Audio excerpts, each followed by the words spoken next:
taking a steroid would be effective in getting them to be able to train harder. While they were dieting, they would stay leaner. But I think it kind of it progressed. There's a steroid called Anadrol. Anadrol is a very powerful steroid. And if you take that drug, it raises your blood pressure. You get nosebleeds. Yeah. So there's a lot of side effects in taking it. But HDL and LDL are not cholesterol. They're the bus. You have the testosterone-derived steroids. You have the DHT-derived steroids. Yeah. And you have the 19-nor-derived steroids. But let's just get into the injectables. So let me step back. What does Trembolone do? What does Parabolin do? And why did people take FitInject? So the drug was actually created for heifers. What are the differences of what drugs are more anabolic, what drugs are more androgenic? Why would you take androgenic over anabolic? So the reason why anabolics were created is because they were... Hi, Rich Gaspari here, and we have another episode of Beyond the Muscle, and I have my guest here, George Mariano from American Medical Wellness, and today we're going to talk about a taboo subject that a lot of the listeners want to know is steroids. We're going to talk about, our experience with steroids. Basically, George, tell us a little bit about, what you do. You were my old training partner. You're a musclehead at heart. Yeah. You went to school. I guess you have a pharmacology degree. So medicinal biochemistry, yes. So ultimately, I started out in my uncle's pharmacy. I swore I was never going to be in pharmacy. And then I went to school to be a systems engineer. Ultimately, from there, one of my first jobs at the National Board of Medical Examiners, where we wrote the tests for doctors to get their license, USMLE and FSMLE. So somehow medicine was pulling me back in and I couldn't avoid it. I went back to school thinking I wanted to be a doctor and, save the world one patient at a time. And I quickly realized that wasn't for me. And I realized that I wanted to be the doctor who actually perpetuated medicine. So ultimately went into medicinal biochemistry and pharmacology, got into that side of the fence and started training the doctors on the medicinal toolbox that's available to them to get better patient outcomes. And that's where I am today. So I have that bro science background or that bro capability along with the real science background. And, talking about steroids in general, first off, I tell the listeners here, I'm not going to deny I didn't use steroids as a competitive pro bodybuilder. Now, I've done podcasts on the uses of steroids. And of course, people that go on there say, you're a liar. You took this much. I know how much steroids you took. I don't know how they knew this, but, right. they weren't in my house while I was, right. Taking them. And I'm being very honest here on the dosages I took at the time. And you got to remember, we're going into the 80s and 90s. So it was still kind of we were the pioneers on usage of steroids, because before we came along for the 80s, 90s, you had the 70s. And back then, guys like Arnold Schwarzenegger or Larry Scott or Franco Columbu, they were taking like Dianabol, right. Anavar. I heard Danny Padilla for the Olympia that he came in 1981. Olympia took just Deca. Right. This is what he said he took because I talked to him. So they took very little because they didn't know much about it. They knew that taking a steroid would be effective in getting them to, be able to train harder. Right. While they were dieting, they would stay leaner. But I think it kind of it progressed in my era into the late 80s, into the 90s. It started progressing. And then we could talk about the bodybuilders of the 90s and the 2000s, how, the steroid usage just got bigger and more prevalent and the amounts that they use. So back when I competed, have I used steroids? Yes, I have. George, you're my training partner. You have also used steroids. Yes. We're both still healthy. Yes. I'm 62 and I'm in good health, like anyone than 62, ailments and stuff that affect you at that age. Yeah. But overall, I'm in great health. Steroids have you look great, Rich. Yes, but it hasn't affected me where I'm sick. Right. I don't have any, problems where I haven't had a heart attack. I haven't had issues, thank God, and knock on wood. I have a 6-year-old son and I want to stay healthy. Do I regret using the steroids that I did? I was in my 20s. I thought it was invincible. Any guy in their 20s, as well as yes. They're not sitting there being afraid to take steroids in their 20s because they think, what's going to happen to me? I'm young. I'm going to live forever. Right. And that's what you think. But we experimented, with drugs to take. But we were also a little leery to taking steroids. I'll give you an example. There's a steroid called Anadrol. Anadrol is a very powerful steroid. And if you read the insert, it says if you take a high dosage of this, I think it says you can get leukemia from it. Liver tumors. Yeah. And if you take that drug, it raises your blood pressure. You can get nosebleeds. Yeah. So there's a lot of side effects in taking it. But I took one pill a day, and that thing got me a bench over 520. Right. I got strong as hell using it. My body weight went up to about 255, which was like probably my heaviest that I ever got to. And it was pretty, muscular. I was bulky, but I wasn't super lean. But I saw the growth from that. From using, say, when I started, I was using Dianabol, maybe 2 Dianabol. I know guys are going to say, use more than 2 Dianabol. No, I still use 2 Dianabol a day. Right. I use Anavar. Back then, Anavar was 2.5 milligrams. Now they sell it in 5s and 10s and, 20s. 50s. And I took 2.5 milligrams. They were 2.5 milligrams. I would take 10 a day. Right. So that's what I took.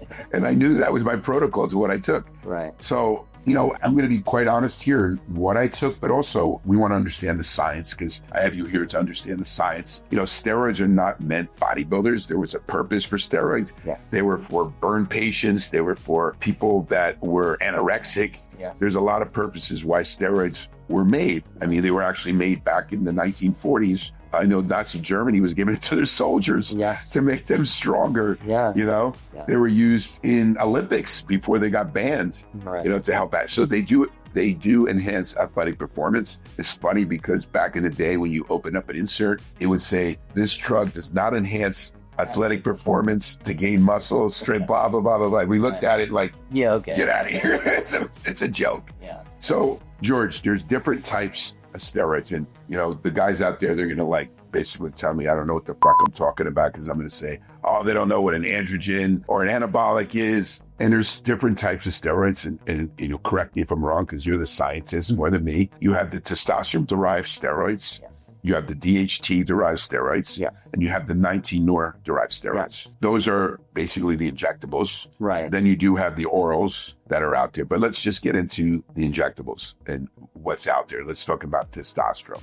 So let me step back a little bit and understand that, you said a lot about way back when we started and, obviously what we did is experiment, but we experimented with doses that were understood from the products that were out there. They were therapeutic, as you said, right? They weren't a bodybuilding drug back then like they are today or mislabeled as this. They were actually created for therapeutic needs, okay? Obviously testosterone for hypogonadism, right? These were real things. And then, of course, these other steroids, as you just mentioned, DHT derivatives or NOR19, they were actually created to lower the androgenic component to be able to give them to women. And again, as you mentioned, anemia,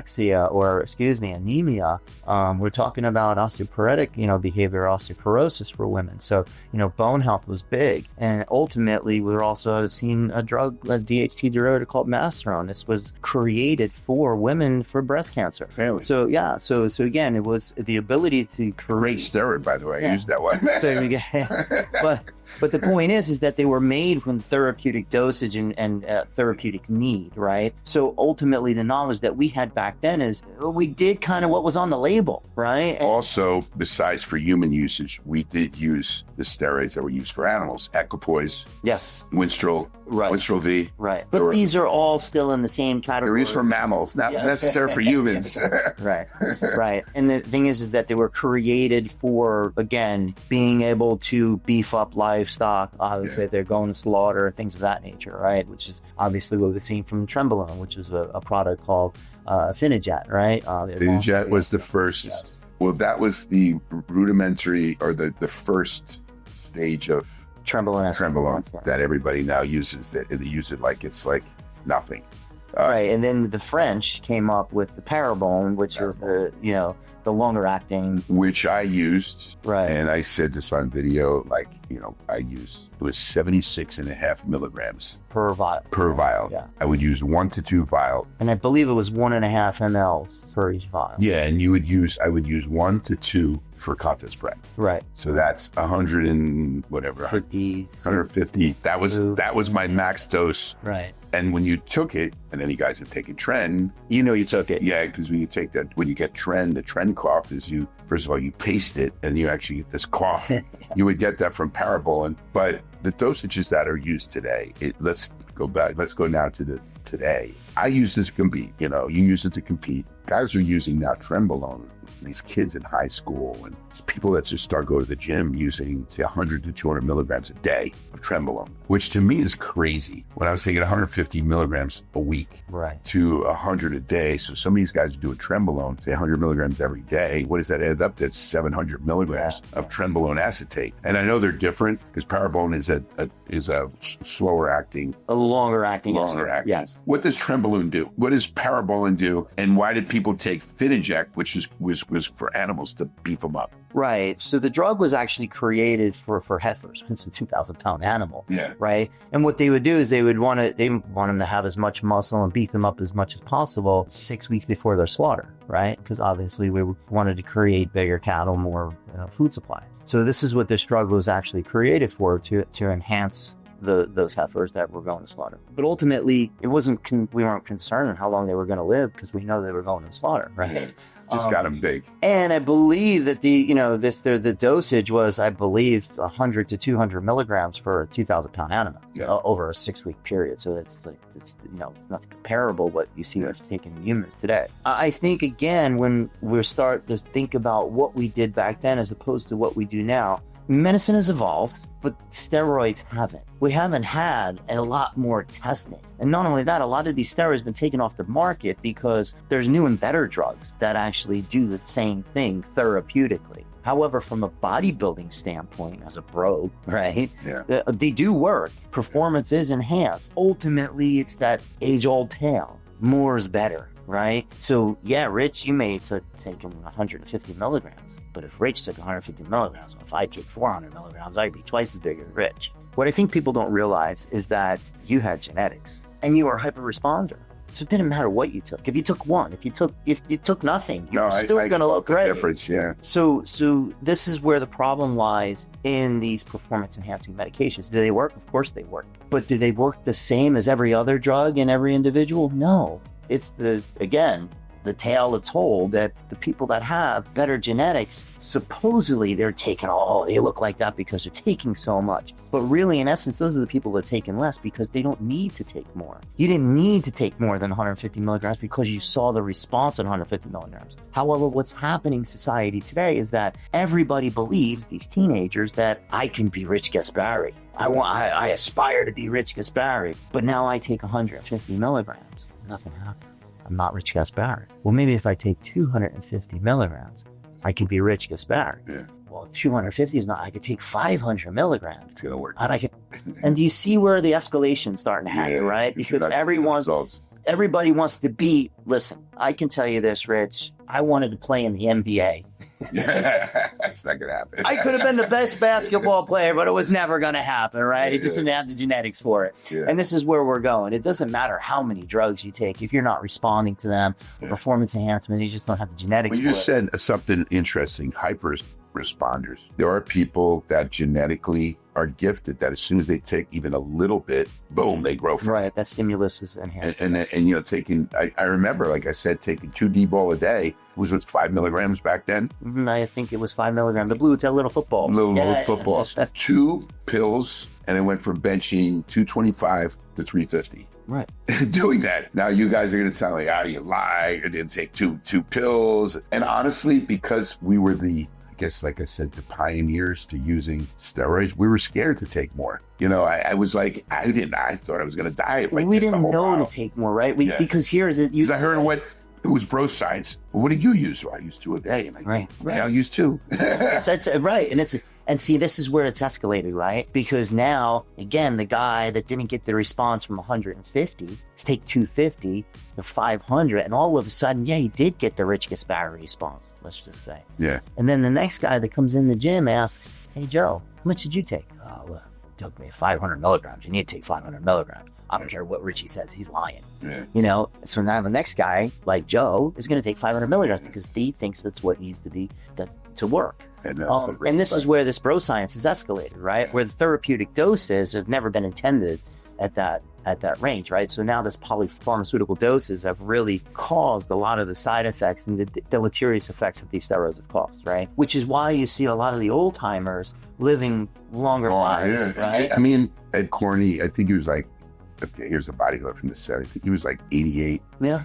passed away. I mean, that's a normal lifespan. Of course. He lived long. I mean, other bodybuilders, I think Chris Dickerson, he got kind of sick, but he lived to 82. Yeah. It's not like they died in their 60s and 50s. Now, there were bodybuilders then, I think in the later days, going into the late 2000s, into the late 90s, into the early 2000s. Right. Those guys took much higher dosage. You heard of Tom Prince. Yes. Nazir El-Somebody. A lot of other, bodybuilders that I heard that passed Sean on. Roden. Sean Roden. Yes. I mean, I think there's also a time when you need to lower dosages. Sean Roden was like 46. Yeah. And when you're taking high dosages at an older age, the side effects are that you're going to produce more red blood cells, correct? That it could cause him to have a stroke or a heart attack. The younger, that side effect doesn't happen, right? The hemoglobin It happens, but the body's more efficient at processing things. So, so these deleterious effects of these higher dosages don't come until the body starts to slow down in its processing to where these things start to build up, right? But I can tell you this, Rich, and I've been in medicine for a while now,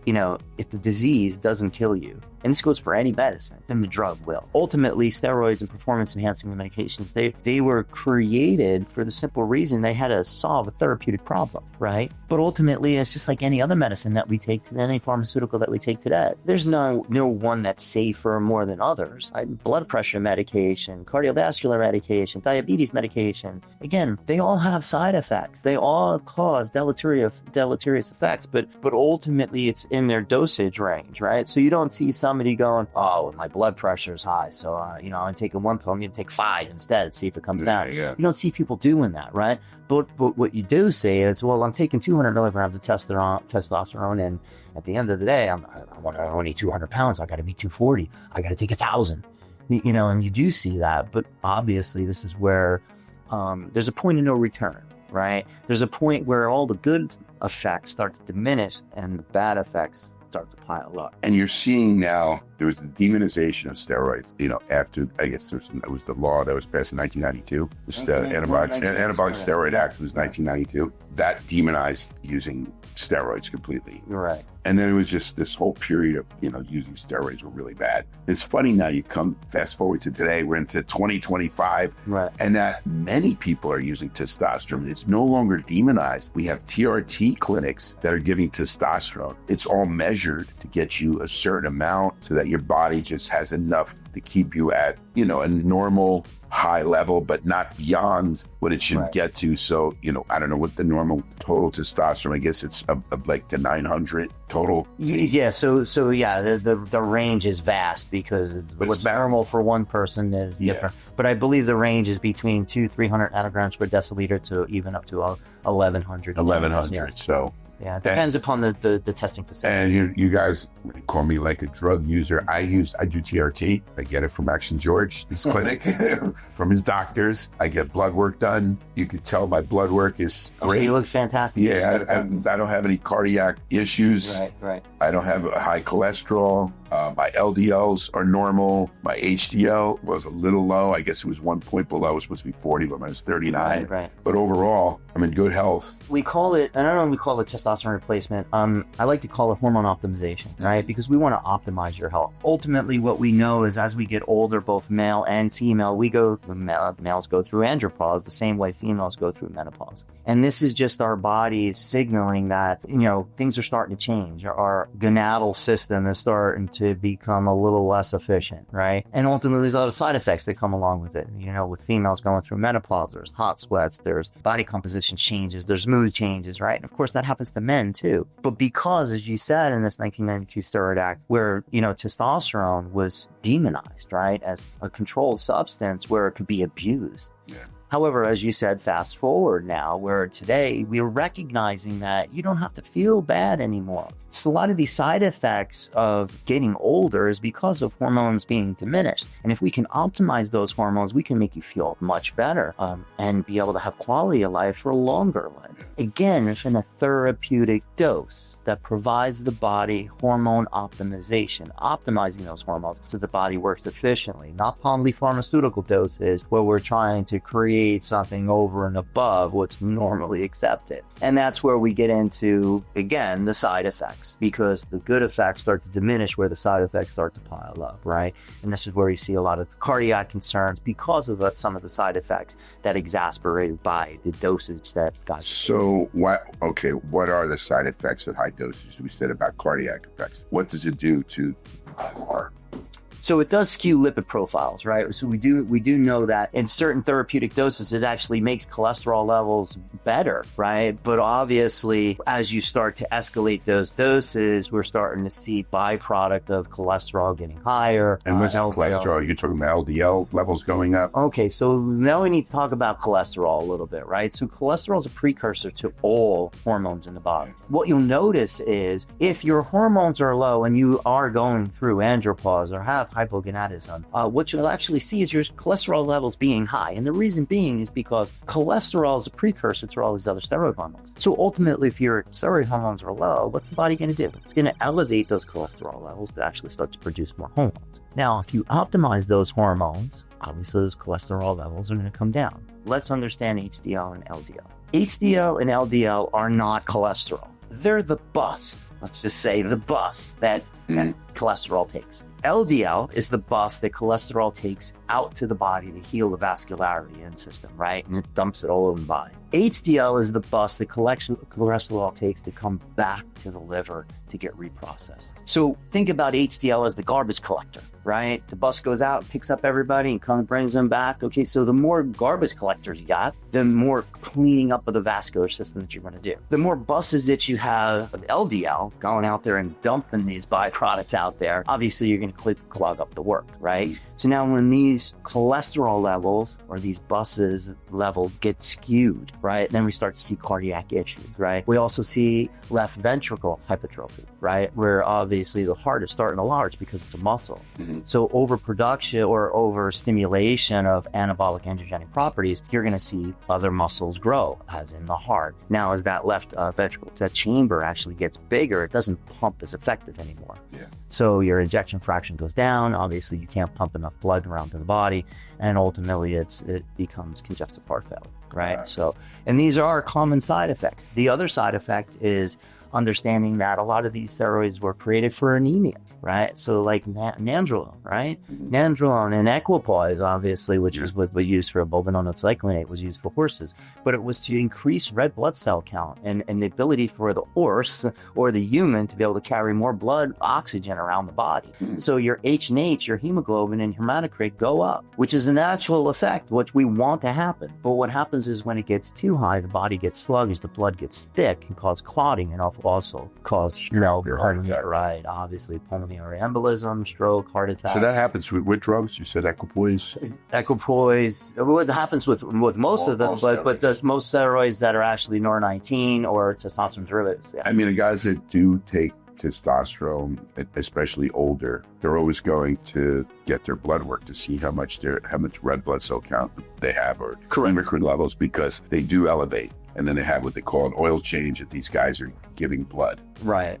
And I never done. Have you done that, giving blood? I have. And I don't know how, again, there's no real science behind I've never done if it's effective or not. If you think about it this way, the body naturally adjusts to any situation, right? So whether we're in a higher climate and the body has to carry more oxygen around, it's going to create more red blood cells, right? To be able to carry more oxygen. Of course, as you come down to sea level, the body comes back to normal. But if you do have this overproduction of red blood cells, then yeah, you could see that you're going to feel fatigued and, and it's not really helping you much, right? So I think at the end of the day, the overabundance of the medication causing these effects of what we really want to happen is actually causing the problems that are happening, right? So with that said, I think there's a therapeutic dose of everything that could be healthy to use. Yeah. So when you're getting these oil changes, so to speak, the body can adapt to those situations. So yeah, you may be pulling the blood out, but now the body recognizes that there's a lower amount of blood in the body, and it actually, erythrocytosis kicks in. Erythrocytosis is the ability to create more blood cells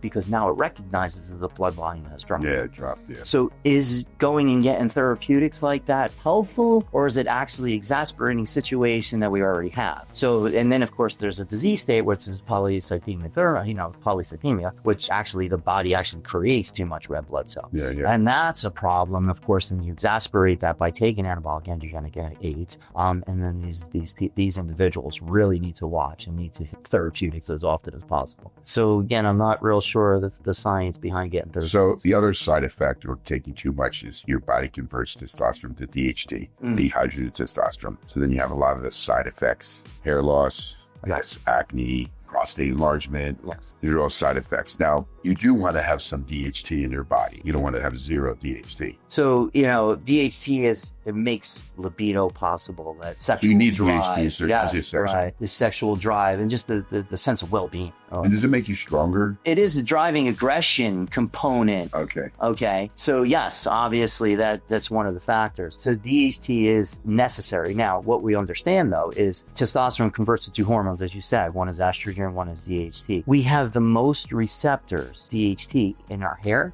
in our skin, and for men in their prostate. Goes to show why we have those hair loss, acne, and prostate enlargement side effects when taking testosterone. So you can take 5-alpha reductase inhibitors, which inhibit the enzyme that allows testosterone to convert to DHT. Then if you can take anti-aromatases like anostrozole and letrozole and tamoxifen citrate, that actually inhibits that conversion of testosterone to estrogen, which guys do all the time, right? So that they keep their estrogen low, they keep the tank full in testosterone and less conversion.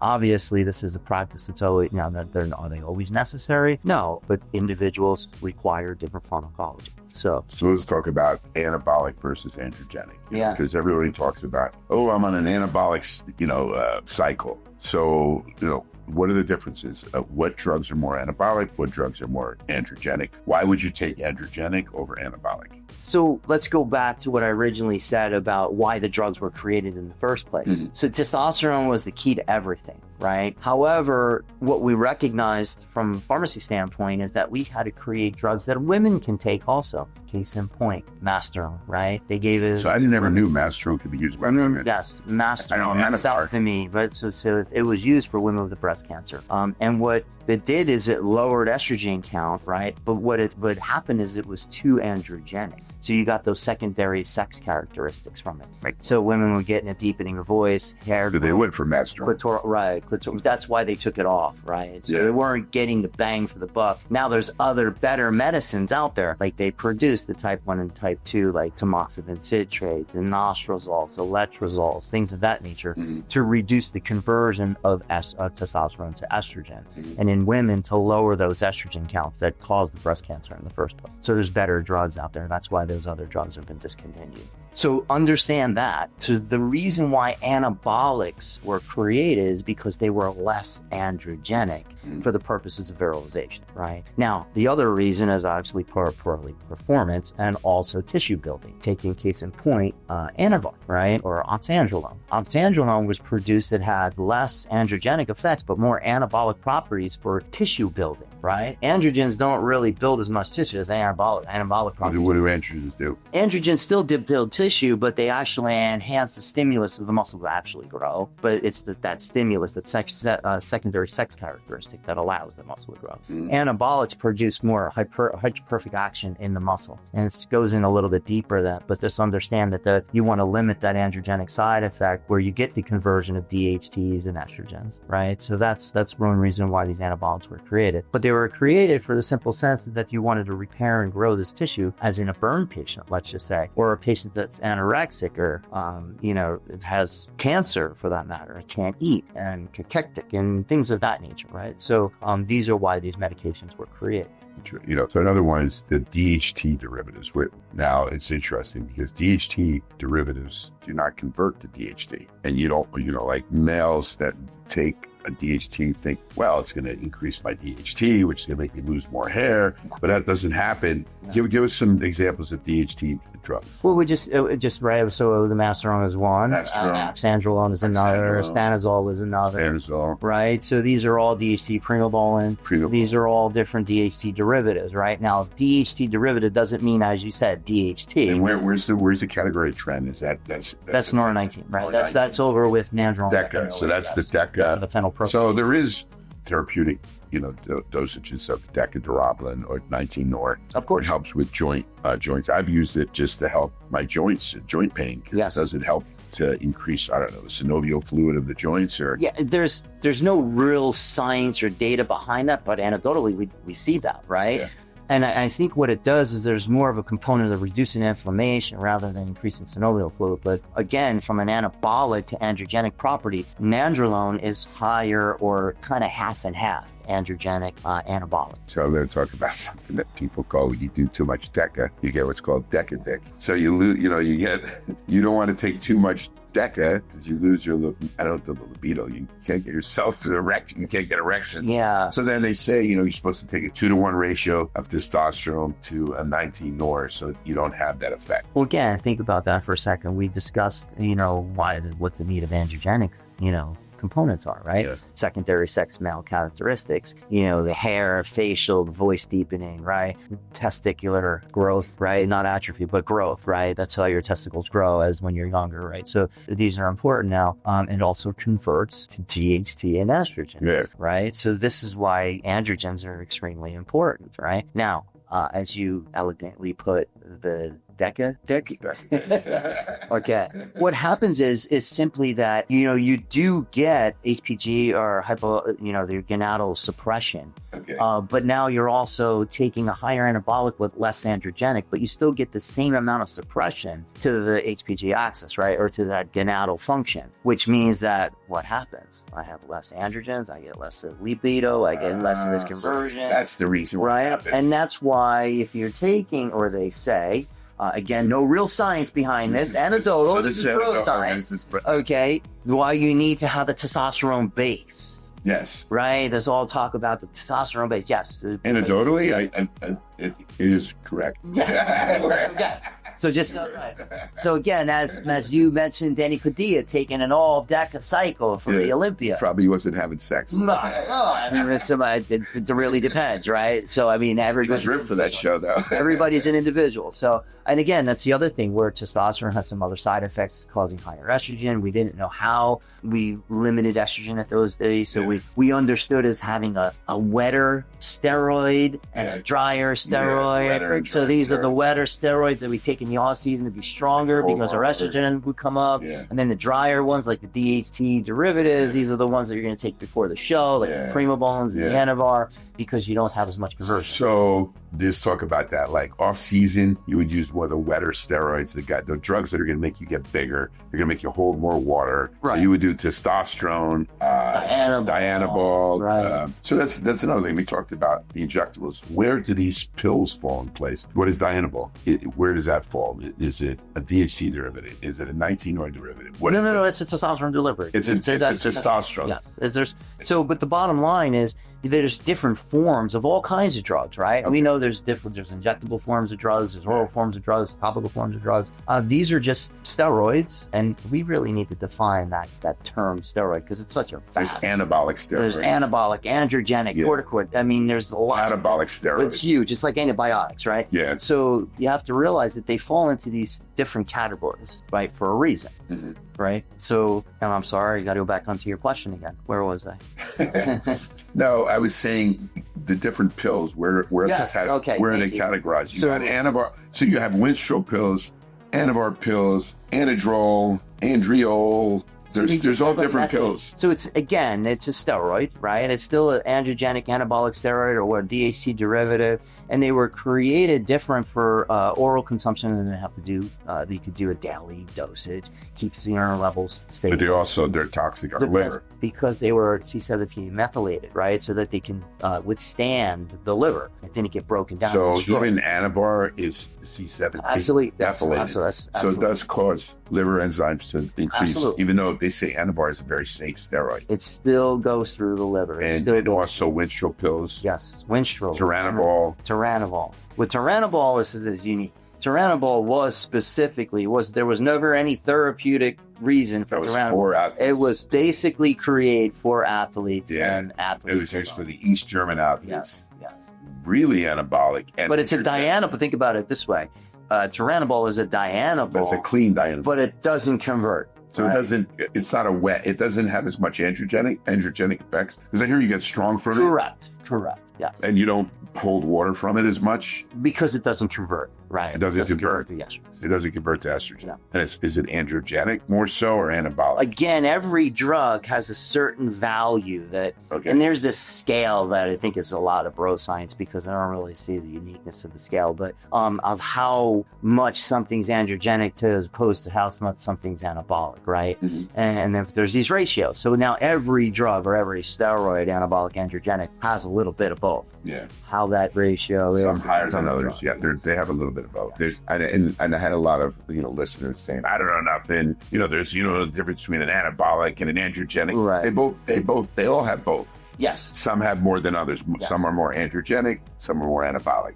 And a lot of guys, they categorize these drugs based on the side effects rather than the anabolic or androgenic properties. For my usage, like Primobolan, Winstrol, Anavar, I would use those Masterone before a show. Right. And think about it. So you didn't know why, right? Yeah. I mean, what you knew was they were drier. I didn't hold as much water. Right. I could still train. My muscles recovered. I could still keep full, right? And I still recovered from my workouts and was able to eat less food and maintain muscle tissue. Yeah. But I didn't get bloated. I wasn't holding water. I didn't get gynecomastia. I don't have to worry about all that. Yeah. Did you really know why? Maybe not. No. But you knew when I took Primobolan, this is what happened. When I took Sanazol, this is what happened, right? When I took test, this is what happened. Yeah. So I can't take as much test, but I can do these things closer to the show. And it gave me that hard, full look, different than when I was benching 520 taking Dianabol, right? And that's all you knew. Now, what I'm telling you is as we've progressed and got older and recognized is that in their 20s,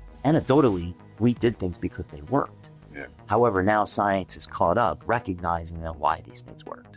I mean, is science, get into details of, the usage of steroids? They're still therapeutic for reasons, like you said, except for anabolic. Yeah, well, anabolic androgenic steroids, no, but more of these corticosteroid, glucocorticoid steroids, yes, right, for anti-inflammatory cortisone, right? Yeah. So these steroids do have a little bit more studies in them. Prednisone, right? These are things that are used every day, but that's why we have to categorize steroids correctly because it's a vast amount of drugs, right? Again, like antibiotics.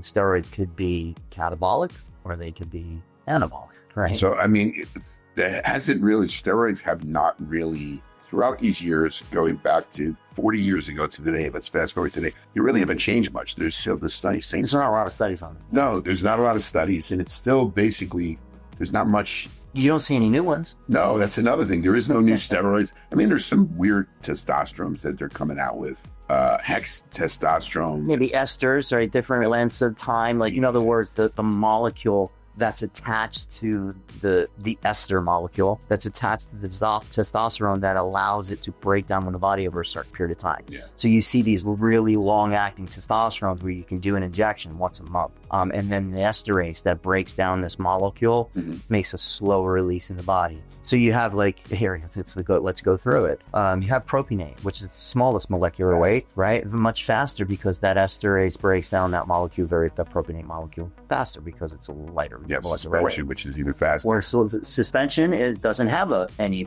ester attached. Straight, right? every day. That's right, micronized. And then of course you have enanthate and cypionate. Yeah. Those versions of the drug are pretty similar with a 7 to 10 day or 5 day half-life. What I've seen is that enanthate is used more in Europe, cypionate is used more in US. That's what I've seen. Maybe, yeah. Do they sell enanthate in US? Yes, absolutely. Okay, I see mostly in Europe they use it. They have so there's different brand names, but depatestosterone is an enanthate ester. All in all, it just the whole steroid, we're still into 2025. You have a lot of kids experimenting, with steroids. A lot of kids abusing steroids more than ever. Yes. That I think today, more than what I did as a kid. And it's just funny how it's more accepted as something cool to use. Especially you got drugs like Tren, which I think is one of the most dangerous steroids to take. It changes your mind and alters a lot. So George, we go back 40, 50 years and we fast forward today. All in all, steroids are still a hot topic. Yes. You got young kids still using it.